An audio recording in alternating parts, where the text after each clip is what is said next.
বরাহনগরে এক আবাসনের নিচ থেকে উদ্ধার একটি যুবকের প্লাস্টিকে মুখ ঢাকা মৃতদেহ এবং এই ঘটনাকে কেন্দ্র করে চাঞ্চল্যের সৃষ্টি হয়েছে গোটা এলাকা জুড়ে।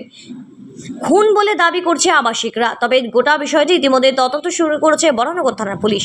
বরাহনগর পৌরসভার অন্তর্গত বরাহনগর সিথির মোড় সংলগ্ন বিনায়ক আবাসনের মধ্যে এক যুবকের প্লাস্টিক দিয়ে মুখ ঢাকা অবস্থায় একটি মৃতদেহ উদ্ধার হয়েছে। মৃত যুবকের নাম প্রণব বসু রায়। মৃত যুবক কলকাতার এক বেসরকারি কোম্পানিতে কর্মরত ছিলেন। আবাসনের ঠিক নিচে মাটিতে প্লাস্টিক এবং নিকোপ্লাস মুখে আটকানো ছিল, সেই দিয়ে মুখ ঢাকা অবস্থায় যুবকের একটি মৃতদেহ সাত সকালে উদ্ধার হয় এবং এই ঘটনাকে কেন্দ্র করে ঘটনাস্থলে ব্যাপক চাঞ্চল্যের সৃষ্টি হয়েছে। ঘটনাস্থলে ছুটে আসে বরাহনগর থানার পুলিশ এবং মৃতদেহটি ইতিমধ্যেই উদ্ধার করে ময়নাতদন্তের জন্য নিয়ে যাওয়া হয়েছে।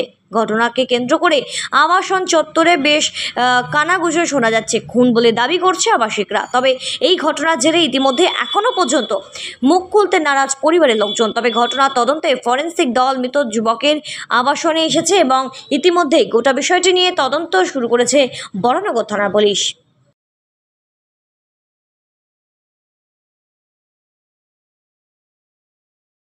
আমার ঠিক নিচেই হয়েছে ঘটনাটা, ঠিক আছে। ওপর থেকে আমার বাড়িতে ডগিও আছে। ওপর থেকে যদি সুইসাইড যদি করে তবে নিশ্চয়ই একটা আওয়াজ হবে।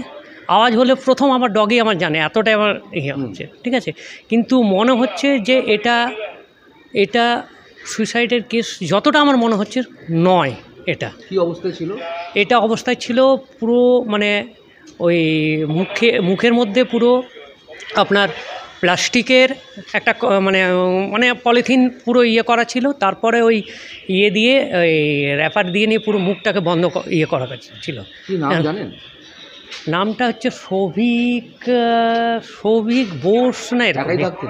না না, ফ্যামিলি আছেন, ওনার মা বাবা আছেন, ওনার একটা বাচ্চা আছেন, ওনার ওয়াইফ আছেন। কি মনে করছেন খুন?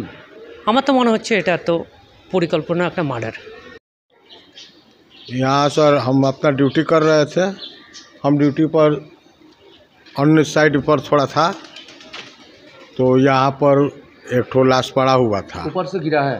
ये हम नहीं देखा, हमको दो ठो लड़का बोला। अच्छा। कि वहाँ चल कर देखिए वहाँ पर क्या है। हम आकर देखा तो उसका पूरा मुंह प्लास्टिक से ढका हुआ था।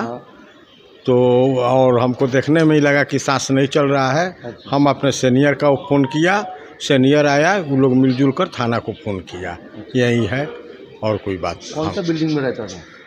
वो लोग 4 तल्ला तो नाम है सर, 4 तल्ला नाम है इसका। अब कौन बिल्डिंग में रहता है सर ये हम नहीं बता। ब्यूरो रिपोर्ट, सठिक बार्ता।